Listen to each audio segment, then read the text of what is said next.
Airport پہ کرنے کے حوالے سے بھی کچھ احتیاطیں ہیں اور کچھ ویسے تو ماشاءاللہ اس پر پورے سیشنز دیتے ہیں حج کے دنوں میں، مدنی چینل پہ بھی ہم دیکھتے ہیں خاص طور پر، لیکن کچھ باتیں امپورٹنٹ باتیں اگر دو تین آپ بتائیں ایئرپورٹ کے حوالے سے۔ دیکھیے ایئرپورٹ کے حوالے سے سب سے اہم چیز یہ ہے کہ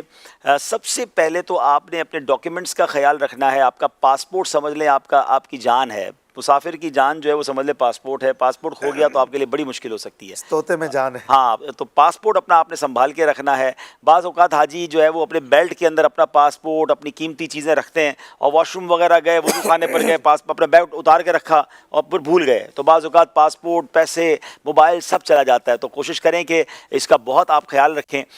پھر دوسری بات یہ ہے کہ اپنے اہم ڈاکیومنٹس کو اسکین بھی کر لیں، یعنی آسان، اب تو تصویر کھینچ لیں، پاسپورٹ کی کاپی آپ کے موبائل میں ہونی چاہیے، ٹکٹ کی کاپی ہونی چاہیے، اگر آپ کا کوئی ہوٹل کا کارڈ ہے، آپ نے کوئی پیکج لیا ہے، کوئی معلم ہے تو اس کا کارڈ سیو کر لیں۔ تو یہ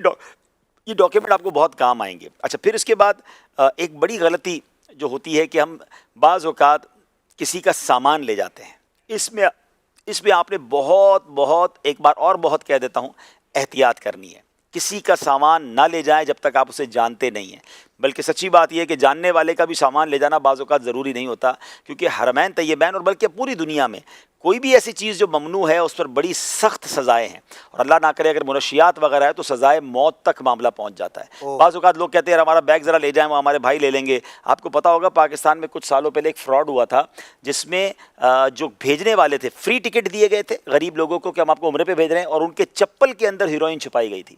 اور وہ پورا خاندان گرفتار ہوا تھا، اس پورے خاندان کو سزائے موت سنا دی گئی۔ یہ تو الگ بات ہے کہ حکومت انوالو ہوئی اور اس کے بعد وہ پتہ چلا اس خاندان کے ساتھ دھوکہ ہوا، پھر ان کو رہائی ملی، مگر ایک بہت لمبا معاملہ ہو گیا، اور یہ تو ان کے ساتھ ہو گیا، ورنہ تو پتہ نہیں کتنوں کی جانیں چلی جائیں گی۔ تو ہمیں کبھی بھی کسی بھی صورت بھی کسی کا کوئی تحفہ، کسی کا کوئی سامان نہیں لینا چاہیے جب تک آپ اس کو بہت اچھی طرح نہ جانتے ہوں۔ میں اپنی احتیاط بتاتا ہوں، مجھے بعض اوقات کوئی کہتا ہے کہ یار ہمیں یہ فلاں دوائی بھجوانی ہے یا فلاں مٹھائی بھجوانی ہے، تو اول تو میں لیتا نہیں ہوں، اور جب لگتا ہے کہ بہت قریبی ہے تو میں کہتا ہوں دوائی کا نام لے لیں، میں خود خرید لوں گا، ٹھیک ہے نا، تاکہ مجھے پتہ ہے میں نے خریدی ہے، کیونکہ میرے بیگ سے نکلی تو میں نہیں کہہ سکوں گا مجھے کسی اور نے دی ہے۔ ایئرپورٹ پہ ایک اور بھی بعض اوقات مسٹیک لوگ کرتے ہیں کہ کوئی ہمیں ایئرپورٹ پہ کہتا ہے، یا کوئی بزرگ ہوتے ہیں یا خاتون ہوتے ہیں کہ بیٹا ذرا یہ میرا بیگ اٹھا لیں، میں آپ سے جدہ ایئرپورٹ پہ لے لوں گی۔ تو آپ بالکل سارا سفر مکہ مدینے میں لوگوں کی خدمت کریں، ایئرپورٹ پر احتیاط کر لیں، آپ کو نہیں پتا کہ اس بیگ میں کیا ہے، اگر وہ آپ کے ہاتھ میں ہے، آپ کی کسٹڈی میں ہے، آپ کے نام سے بک ہوا ہے، تو اس کی تمام تر ذمہ داری آپ پر ہوگی، یہ جان تک جا سکتی ہے، آپ برسوں کے لیے قید ہو سکتے ہیں،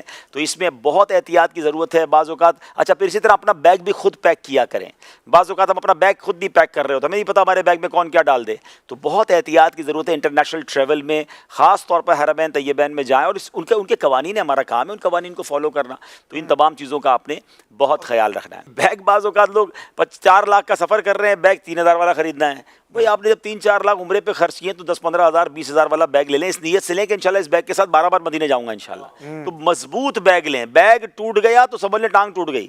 کیونکہ بیگ گیا تو آپ پریشان ہی ہو جائیں گے نا۔ میں نے کئی حاجیوں کو دیکھا جن کے بیگ ہی پھٹ گیا، زپ ہی ٹوٹ گئی، اب وہ سارا سفر بیگ کی ٹینشن ہے۔ اچھا وہاں ریالوں میں ملے گا، وہاں پہنچے گی تو ملے گا نا، راستے میں بیگ بکھر جاتا ہے، تو بیگ مضبوط ہو، اس کے ٹائر مضبوط ہوں، اس کی زپ ٹھیک ہو، اور پھر خدا کے واسطے بیگ میں جتنی جگہ ہے اس سے کچھ کم سامان ڈالیں۔ اتنا سامان ڈالنا ہے کہ بندہ بٹھا کے زپ بند کرنی پڑتی ہے، تو آپ نے جب اس کی سانس لینے کی بھی جگہ نہیں چھوڑی ہے تو آپ یہ سوچ لیں کہ آپ کے اس بیگ کو کئی بار اٹھا کے پھینکا جاتا ہے، بیلٹ پہ پھینکا جاتا ہے، جہاز میں ڈالتے وقت پیار محبت سے نہیں رکھتے، اتی بتی جس طرح آپ لے کر آئے تھے، تو اب آپ خود سوچ لیں کہ اتنا بھرا ہوا بیگ اور اتنا کمزور بیگ جب 12 بار پھینکا جائے گا تو اس کا حال کیا ہونا ہے۔ تو بیگ مضبوط لیں اور بیگ کے اندر سامان کم رکھیں۔